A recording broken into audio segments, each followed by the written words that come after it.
Muaz and moms cooking চ্যানেলে আপনাদের সবাইকে স্বাগত। প্রতিবারের মতো আমি আবার খুবই ছোট্ট একটা রেসিপি নিয়ে আপনাদের কাছে চলে এসেছি। আর আজকের এই রেসিপিটা আমার ছেলে মোয়াজের ভীষণ পছন্দ। আসসালামু আলাইকুম বন্ধুরা, আশা করছি সবাই অনেক ভালো আছেন। আমি জাকিয়া সুলতানা পাঁচবেবি থেকে বলছি। কোয়েল পাখির ডিম শুনলেই আমার ছেলের লাফালাফি শুরু হয়ে যায়। কেন যে তার এত পছন্দ আল্লাহই জানে। তার খুবই পছন্দ এই ডিম। তো আজকে বাজারে কোয়েল পাখির ডিম দেখতে পেয়ে সেখান থেকে নিয়ে আসা হয়েছে। দামও বেশ কম ছিল। ডিমটা সিদ্ধ করে নেওয়ার পরে একটু ঝাঁকুনি দিয়ে নিলাম। এইভাবে ঝাঁকুনি দিয়ে নিলে খুবই দ্রুত খোসাটা উঠে যায়। তো আমি একদম ঝটপটে খোসাগুলো সব তুলে নিচ্ছি। আর এখানে 32টার মতো কোয়েল পাখির ডিম আছে। তো এতগুলো লাগবে না আজকের রেসিপির জন্য, সামান্য পরিমাণই লাগবে, ততটুকুই নেব। তো দেখতেই পাচ্ছেন এখানে অলরেডি রোজার মাস, দেরি না করে অফ ক্যামেরায় কাজ শুরু করে দিয়েছি। আলু ভর্তা করে নিয়েছি, যে এরকম করে আলু ভর্তা তৈরি করে আমরা ভাতের সঙ্গে খাই সেই রকম করে। আর মাঝখানে ছোট ছোট একটা করে ডিম দিয়ে এভাবে কভার করে দিচ্ছি। এই ছোট ছোট ডিমের চপগুলো আমার ছেলে ভীষণ পছন্দ করে। তো আমরা ভাজা পোড়া খুব একটা খাই না। আমার ইফতারিতে ফলমূল লাগে, আমার হাজব্যান্ডের ছোলা বুট, আর আমার ছেলের জন্য রাজ্যের ভাজা পোড়া ওকে দিতেই হবে। অথচ সে ফল চিবিয়ে খায় না, তাকে জুস তৈরি করে দিতে হয়।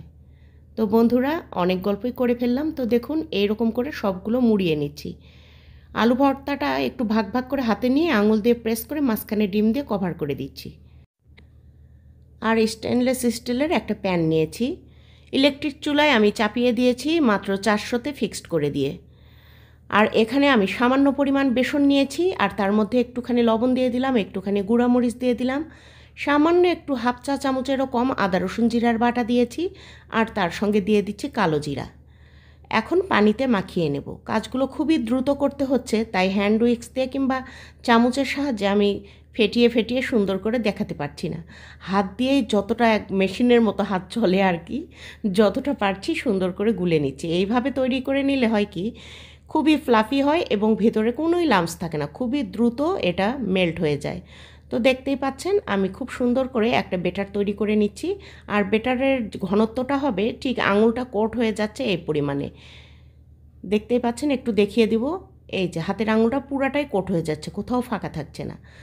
আর এখন তেলটা উত্তপ্ত হয়েছে মোটামুটি, আমি তেলের মধ্যে দিয়ে দিচ্ছি। 400-তেই রেখেছি চুলার হিট। আপনারা ইন্ডাকশন যারা ব্যবহার করেন তারা বুঝতে পারবেন 400-তে দেওয়া আছে। আর 400-তে দিলে বেশ মোটামুটি স্টেনলেস স্টিল উত্তপ্ত হয়ে ওঠে। আর এটার তলাটা খুব মোটা ছিল, তাই পুড়েও লাগছে না, খুবই সুন্দর হচ্ছে। তো যাই হোক, আমি এরকম করে দুইটা দিয়ে উল্টে পাল্টে নিলাম। প্রথমে আমি এরকম একটা দুটা দিয়েই চেক করি যে ঠিকঠাকভাবে হচ্ছে কিনা। তারপরে যখন দেখেছি ঠিকঠাকভাবে হচ্ছে তখন বাকিগুলোও দিয়ে দিয়েছি। একই সঙ্গে বাকিগুলো সব ভেজে নিচ্ছি। মাত্র কয়েকটাই করেছি সেই জন্য। তবুও আপনাদের সঙ্গে রেসিপিটা শেয়ার করলাম, আমার ছেলের খুব ইচ্ছা তাই, কারণ এটা ওর ফেভারিট আইটেম। তো দেখতেই পাচ্ছেন, রমজান মাস ছাড়াও এরকম করে কিন্তু আমরা কোয়েল পাখির ডিম দিয়ে বাচ্চাদেরকে টিফিনে অথবা অন্যান্য নাস্তার সময়ে কিন্তু এটা দিতে পারি। বাচ্চারা খুবই খুশি মনে এটা খেয়ে নেবে। আমাদের বাড়িতে আগে কোয়েল পাখি থাকতো, আমরা পুষতাম। তো ওই সময় প্রচুর ডিম হতো।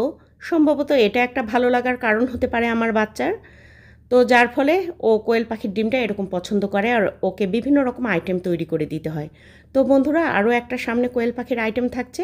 তো আজকের ভিডিওটা এরকম করেই তৈরি করেছি, জানি না আপনাদের কেমন লাগলো।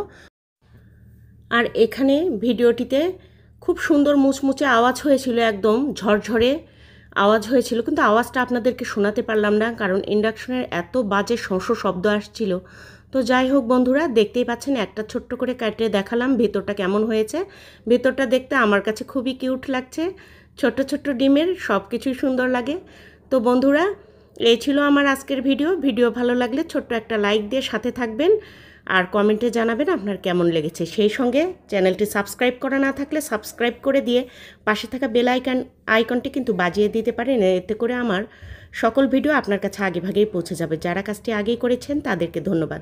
সবাই ভালো থাকবেন। আল্লাহ হাফেজ।